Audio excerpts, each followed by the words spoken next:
Hi, I'm Chris Cook with Security Awareness Incorporated. I'd like to talk to you about responsible email usage, specifically mail forwarding. A lot of times people get emails that are being sent to them by people they didn't really want to get emails from. It might be a joke, it might be graphic content that's inappropriate, it might be something that's offensive to them, but the person that sent it didn't really mean it to be offensive, and they didn't think it was offensive themselves.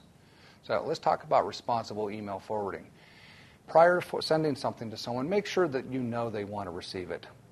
Think about this. If you send an email to 10 people, and that cycle continues 10 times, each one of them sends it to 10 people and so forth for 10 generations, that's 10 billion email messages. That's billion with a B.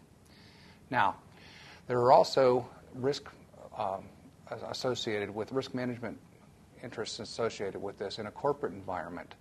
So if you send something to somebody that's offensive, they can actually go to the company and you could be in a lot of trouble for it. A lot of people have been fired for it.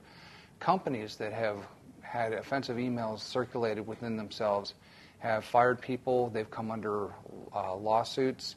There's a very famous case where an email was sent to 4 women and it was inappropriate. They went to the company. The company didn't do anything. They got an attorney, and they won a large settlement in the millions. So, inappropriate or irresponsible email usage can be very costly. So, think about that before you send something to somebody. I'm Chris Cook with Security Awareness Incorporated.